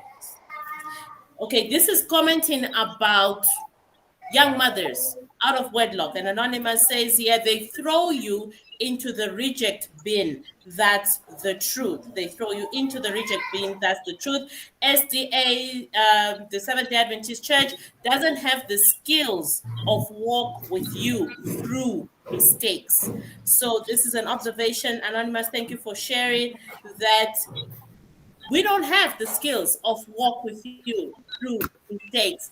And yet Admiral is ready to send a whole bunch of young people to make as many mistakes as they can. There we go. Could that let me get you coming in there? Actually, yeah, I think someone in the comments, Salma, had mentioned using the Bible also for reference within the discussion. And I think to back up what Admiral was saying about, letting the young people lead, I'm just going to show something that I found quite interesting from the Bible. There's a friend of mine who were having this discussion, and it was an interesting realization. So you can start from Matthew 17, verse 25, and it's when Jesus was asked to pay the temple tax. So Peter says, when people came to the house, Jesus was the first to speak. What do you think, Simon? From whom do the kings of the earth collect duty and taxes? From their own children or from others? Then Peter answered, from others. Then he said, then the children are exempt.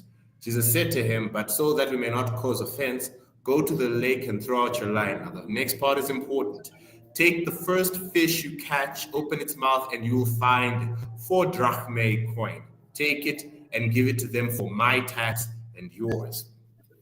For those who are not familiar with temple tax, if you go to, let's say, Exodus, must be chapters 30 and 38, you'll find that within Jewish religious laws, youth over the age of 20 would pay tax of about 2 drachmae, which was a Greek currency at that time.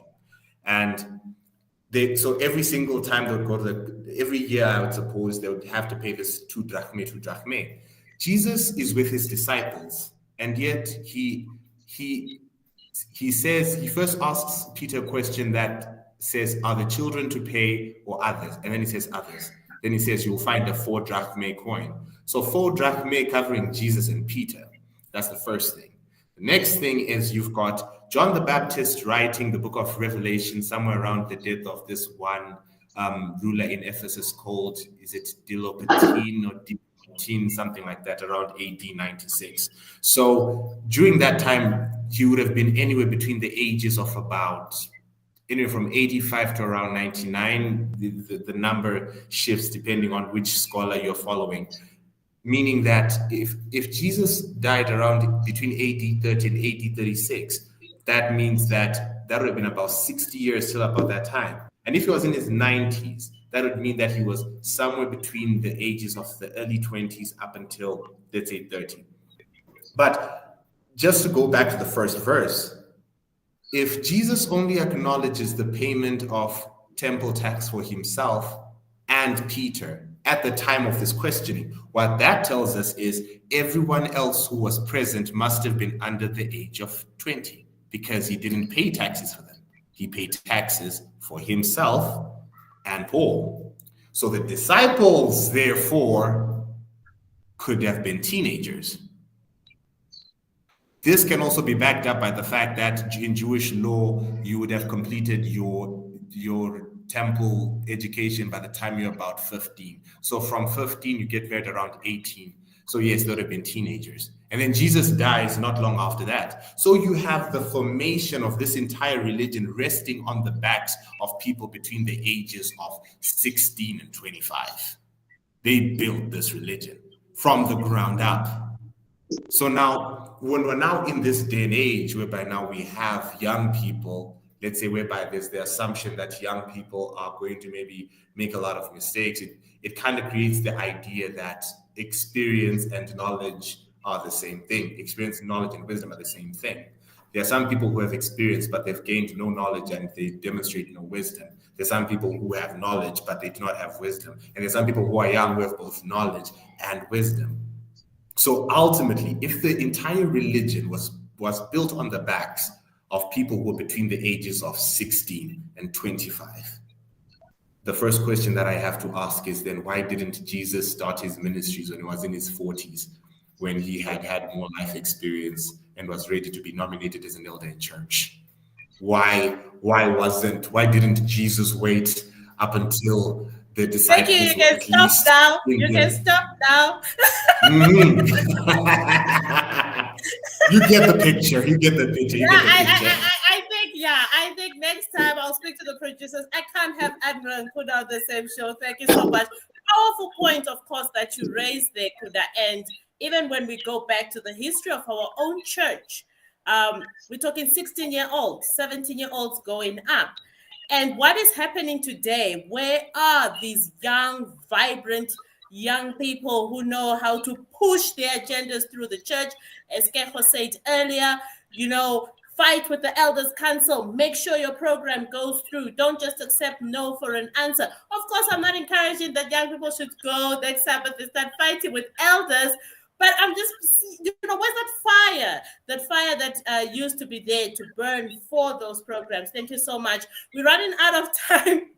Benji's laughing. We're running out of time here on Real Talk, but we want to take these last two questions from Anonymous, and then we are closing. However, if you do have a burning question or comment, this is your time. Namasiko says, I appreciate the fact that Real Talk is an online program, but it would be really awesome to have it face-to-face too, and for the whole conference, because it's very real out there. Amen to that one. We will see how that one goes. All right, Kejo, I'm going to direct this question at you. Is that okay? All right. So Anonymous says, I got pregnant out of wedlock and the women in church did not throw a baby shower for me because I was labeled a sinner. Experiencing that stigma made me leave the church. Today, the church people still gossip about me, but none of them have ever prayed with me or checked up to see how I am doing. My friends from church keep encouraging me to come back, but why would I go to a place filled with such fake and cold people? Okay, any comments on that? I just wanted to check something. Can you hear me? I had to move over to my cell phone because of load shedding. Sorry? Kejo? Hi, can you hear me? Yes, we can hear you. Okay, awesome. That's very sad. As someone who's been a senior youth leader, as well as still a very young elder, it's only my second year now. At our church, we make it a priority to allocate someone when you have such, for lack of a better word, cases. For instance, I've been allocated one of the young people who are going through a similar situation and there for support. So the fact that she never got that is, that's crushing, man. And so I'm really hoping that the friends can then step in and fill the gap. And not just say, come to church, but spiritually be there to support and help. And so I would say it's unfortunate that happened. It's bad. But at the same breath, this is about your own salvation, as I said earlier. Your own salvation, your own spiritual growth, and not only that, what is God's will? Have you prayed about this? Pray and ask the Lord to guide you as to how should you respond to this. And the Word of God says, when we lack wisdom, He will always give it to us. We just need to ask. And sometimes He may give us wisdom on how to go back and then respond or handle certain people, because God is amazing like that. In the moment, He will just give you the right answers. Not only that, maybe He may give you wisdom to look for another church. Okay, so that would be my response. And also, I know it might be hard, but forgive them. It was wrong. but you should not hold on to that. Unfortunately, human beings sin against us, and we sin against them. Forgive me, my sister, and move forward as guided by God. Ask for wisdom, and not only that, when somebody falls pregnant outside of wedlock, and I'm going to say this from sort of a leadership perspective, it becomes a bit of a tricky situation, whether the church will throw a big shower or not. So again, just forgive that, the fact that you didn't get one. It's a tricky one,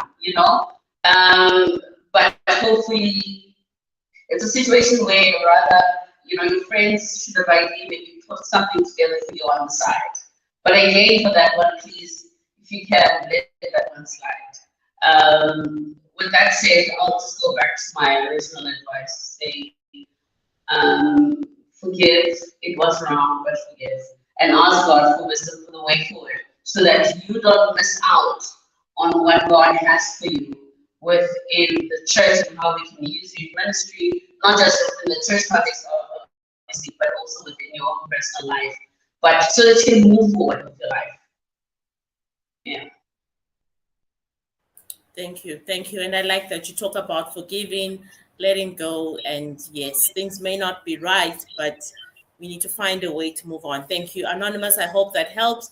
Admiral, I'll direct this last one at you. Anonymous says, why is the older generation bitter with the youth? We dress well. Those mothers tell us it's because we are sleeping around. We buy our expensive phones. They rebuke us. We try to participate in church. They tell us we want attention and should know our place. Nominating committees, it's just these older people ever choosing themselves to positions of power, and their delivery is terrible, but no one objects. The only time you see a church board full is when they're disciplining someone. Whatever you try to do is always criticized. Honestly, is that not a toxic environment? Why would we be encouraging the youth to go through such? It sounds like there's a lot, there's like a bomb there, Admiral. It's going to explode on you, so... I feel the frustration. To some extent, I sympathize with the ancestors and dinosaurs, in the sense that outside church life they have nothing else to do, and so there's a sense of these positions need them. Actually, it's them who need those positions to function. For some people, their social life, their retirement is a church. So if you take out those things, they become clueless. That's the unfortunate thing. Then the second thing is, so you have if you go at a local church and you find that young people are marginalized, they are only the spaces where they can participate are defined already. And they are confined to certain spaces. They are told, you can do this you can't do. You can do this you can't do. You can do this you can't do. So it chokes their creativity, it chokes their contribution to the church. It robs the church of ideas, because there's a generational gap here, and this generational gap now is real. Let me put it the other way around. For the dinosaurs and ancestors, whatever they don't understand, they say it's the end of the world, right? So whenever they see something new, Kuda working with something new, the tendency is, wow, this could be the end of the world, because we are used to this way of doing things. So we forget that it's not really a world, it's not really the world is ending, but it's just our world that has ended, and this is now a time for another generation. So we can't end the world on Kuda who's starting. Agree. 1992 is gone, it will never come back. That was our world. But for a generation facing another world, there are different questions, there are different dynamics, there's so much complexity, we are so intertwined. How do we bring the same biblical principles in that environment? And it's a conversation we need to have, all of us, rather than prescribe. The second mistake that we also make is we want to impose our suffering on another generation, and we think tough. We call it tough upbringing. They need to be strong, you know. But the question is, who said that we came out better? Look at how secret we are in our sins, how much we cover up, you know. So you hear somebody saying, us, we are better. We didn't do this when we were growing up. Who told you you are better than them, you know? So we need to be careful that we don't try to impose our suffering, our discomfort in the name of tough love. Yes, we need to be firm with each other, but let's be careful that broken people can break others as well. You know, we can extend the trauma that we have onto others when we want righteousness or holiness that we're perpetuating. You know, so I believe these are conversations we need to have with each other. No one should speak for the other. We all need to be in the same room and acknowledge that our world has ended. There's a new world. How do we work with young people to equip them? The Anonymous was complaining about the toxic environment in the church, how we are quick to punish. Okay, let me finish by saying, over time, you find if you go into any local church, even Amazing Grace, I know Amazing Grace especially, you'll find it there. There are these fence laws that we've erected in Amazing Grace, right? These small rules that we've put that for you not to keep the Sabbath, don't do this. For you to keep the Sabbath, don't do this. Don't do this. For you not to commit adultery, don't hug. Yeah, those small fence laws. And we know those fence laws. So many times, many of us are not keeping them, but pretend we are keeping them. And the one we catch who's broken them, we punish them. So at the end, then church becomes a place where there are superficial relationships. We are not honest. We cover up. There's no vulnerability. I would rather go and talk to my friend out there than somebody in church, because church has no space for that. It's out there to cleanse and to maintain an image. So we struggle with that. How do we make church the place where somebody comes and says, what, I've messed up, but I'm glad to be back in the house of the Lord. Work with me in and through my failures. So this emphasis on behavior, behave in this way so that you belong. Behave so that you belong. It's an unbiblical. If you look at how Christ did it, Zacchaeus, and so many people, Christ would make you belong before he made you believe or even behave. He would bring you to himself. Then after he has made you belong, then you feel the obligation to behave yourself. So we need to turn things around and realize that people no longer care about doctrinal correctness. No, they are more sensitive about how they are treated. Our young people are sensitive to how they are treated. You can win all the arguments, convince them, tell them 1844, do all the calculations, 2,300 days. But as long as they don't feel cared, they'll walk out and they won't come back.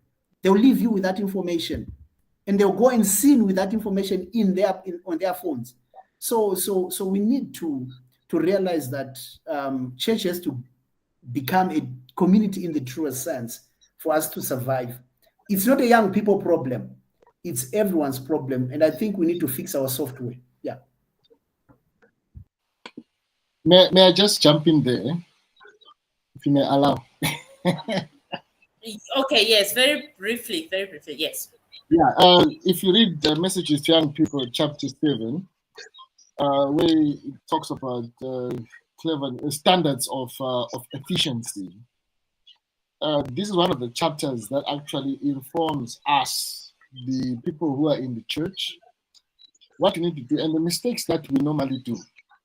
I love this line which says, there are youth who have a certain kind of cleverness which is acknowledged and admired by their associates, but their ability is not sanctified.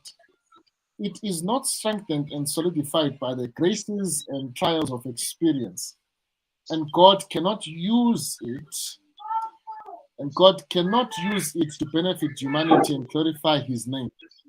Under the guise of godliness, their powers are being used to erect false standards, and the unconverted look to them as an excuse for their wrong course of action. Satan leads them to amuse their associates by their nonsense and so-called wit. Everything that they undertake is cheapening, for they are under the control of the tempter who directs and fashions their character that they may do his work.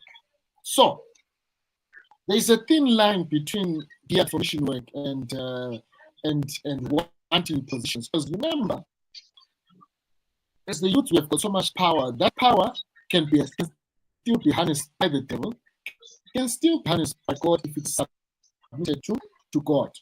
The devil is still be harnessed by the devil to lure other youths, because you realize that what is happening now, like other people who are now of the other standards, they allow those friends to lure them into those places. You first start by going, let's go and unleash and unwind. You see other people now, they're not even ashamed of posting other things that they never used to post, and saying just because they have moved to another place, they now have all of a sudden there's a revelation about how life is out there. But we need to also be careful as we're nurturing or being nurtured, that there are some things that we need to nip them in the bud. We need to state that this is wrong because of ABCD. That person who has got so much power can be given the platform if guided. Because remember, the energy is just too much for also. They say that the energy has become more than too much, such that or the cleverness of the person who is clever outwits them in their cleverness. So we need to be really particular, not to say to preach it as propaganda, but to guide, because guiding, you walk with a person or you lead them to a certain point. But now we do not have self-denial, we don't have self-sacrifice, we don't have self-introspection, we don't have the love that we're supposed to give to each other, and we feel we are entitled, just because I'm doing a different sin, I'm entitled to call out your sin, and when you call out my sin, then you are a person who's wrong. So ultimately, we need to get to that point of having proper structures that actually are functional, because at times we have them, but they're not functional. I still stand on the fact that we need rehabilitation centers. Instead of rushing for schools and all these other things, rehabilitation centers for people who have been drug addicts, alcohol addicts, many sorts of addicts, a haven that is safe for people to just go there, reunite with God. I know Rock Lodge does that. And why is Rock Lodge beating us? It is just a couple which said, let's do this thing. They put their mind together. And yet Adventist Church is so big.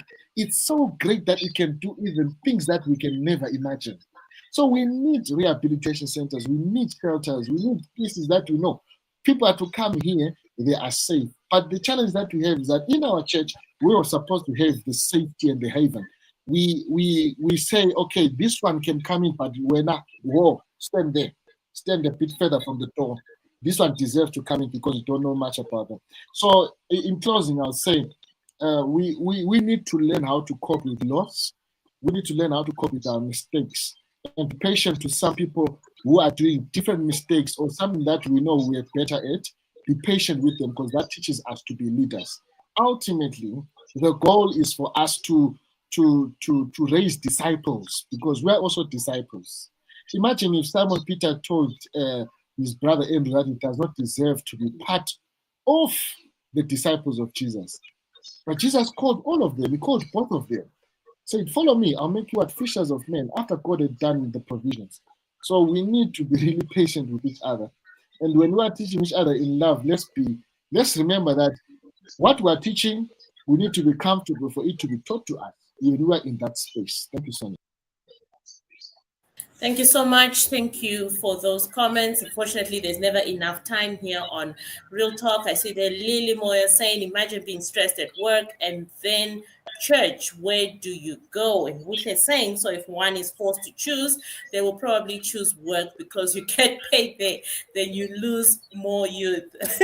Lulu, they agreeing. Anonymous says, I am avoiding church because I'm tired of those church folk looking at me with pity eyes because at the age of 35, I am still not married. Every week I need to explain myself to people why I'm still single. Honestly, if it's not yet God's time, should I now become desperate and be made to feel insecure? To avoid this trauma, I would rather do online worship. It has worked perfectly for me, no drama. So I beg to differ that we need to be forcing young people to a place that is devoid of Christ, but just named after him. Who could have thought that constantly asking you why you're not married yet could push you out of the church? I wonder if that can push you out of real talk. I will ask you to close. I will ask you to These close in dinosaurs prayer. and ancestors. Yeah, we're gonna dinosaur you out of real talk. I will ask you to close in prayer. Maybe you say one or two words and then close. Maybe a few Yes, points I on think how this we has can been. actually win back the youth. One or two points on that, winning them back, and then you can close in prayer. I think it was Admiral who said it about now there's a need for a safe haven more than anything else. The world, everyone has so much of an opinion.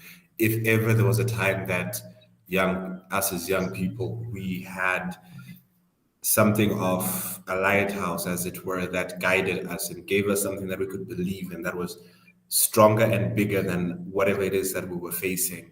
Not only looking to a kingdom that is coming, but also strength to know that whatsoever is happening in life now is part of life, as Kepo was saying. But like that we can not only face it, but even if it's hard, even if it's difficult, even if it's painful, there is that support that Christ gives us, that blessed assurance that we'll be able to weather whatever storm that is there. That inner strength that not only looks towards all the blessings that God can give you, but gives you a hand that you can grasp when things are difficult. And I think that as young people, we may not have had that, but if we're going to if the church could now start having more people, and I think especially people who are not so detached from the youth, people who are senior youth, as it were, in the mid 30s as well, like, because there's a lot of things that I know that Gecko would be able to impart to someone who's in their early 20s and so forth, and so forth and so forth. If they can be more younger people who senior younger people who understand what the road ahead looks like, and these are paired up with the younger people who are still coming through, and also having senior people who are not so detached from the people who are in their mid to late 30s, but also at the same time they're not too close, that the experiences are the same. If we could create systems in which there could be that ladder step like mentorship within the church, I believe that we would be able to create an environment that people can feel safe and they can feel that they have a community that they can trust. Because at the end of the day, I think what we lack, even though we claim to have, is community.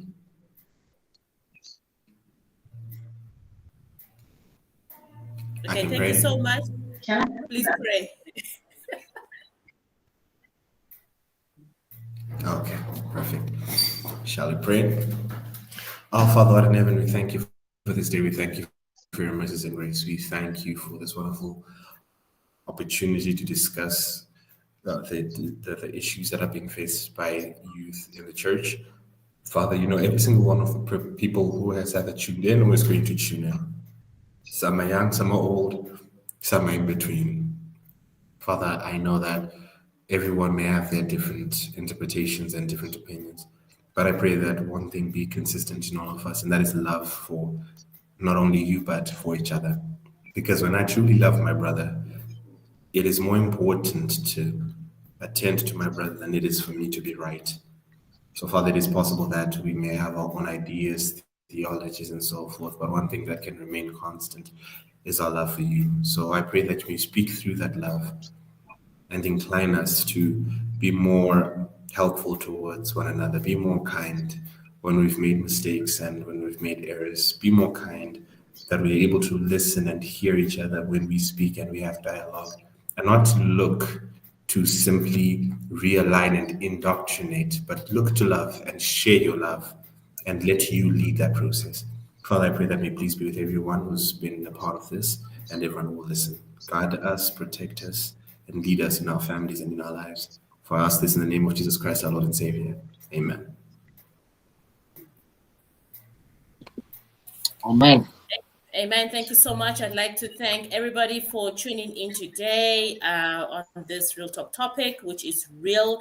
And I'd just like to refer once again to Namasiko's comment earlier about how it would be good to address this even on a bigger scale, conference scale. And we're very happy because the executive secretary of the Namibia South Conference was joining us today. And it's a hello to you, Pastor Matomola. We are happy to have had you with us here on Real Talk. He actually said it's a good topic. I will thank again Keho. It is always good to have you here with us on Real Talk. Thank you for joining us and thank you for the insights. And to, of course, taking us to church history. We need our history to move forward. I mean, I'm all for that. And you always bring that, to make it make sense. And also your comment about how we need to own it. The young people need to own it. It can't always be that the next person isn't doing this for me, but let us own it. Benji, it was good to have you here for the first time, but also some powerful points that you brought to Real Talk, getting us to speak real about issues that are happening within the church. What is it that the young people are seeing out there when things are going wrong in the church? What is our attitude? Thank you so much for those insights and trainings that are necessary to get our young people becoming great leaders. Admiral, as always, I don't know whether it's good to have you, but thank you for being here as well on Real Talk. And yes, let's let the young people make mistakes. That is how I'm sure our ancestor Admiral learned over there for him to be there. So we are happy for that encouragement. Kuda, it's always good. You brought us also from the biblical perspective, helped us to understand, how young the people that were moving with Christ were Christ himself being young. So there's a role for the young people and we can keep them in, we can win them. It is always good to laugh with you here on Real Talk. It is always a pleasure, Kuda. And to everybody else, let's watch out for our next Real Talk. We will be the married people will be trying to answer this question. Why did I get married? This topic, of course, comes on popular demand. You speak and we prepare. We are also looking forward to a powerful panel, so you can watch out for that on our next Real Talk. But from all of us here, this is us saying goodbye and thank you once again for choosing to spend this part of your day with us. God bless you as we enter into a new week. Until we meet again, to those working behind the scenes, thank you for your tireless efforts. And until next time, goodbye, everyone. Over to you, Sam.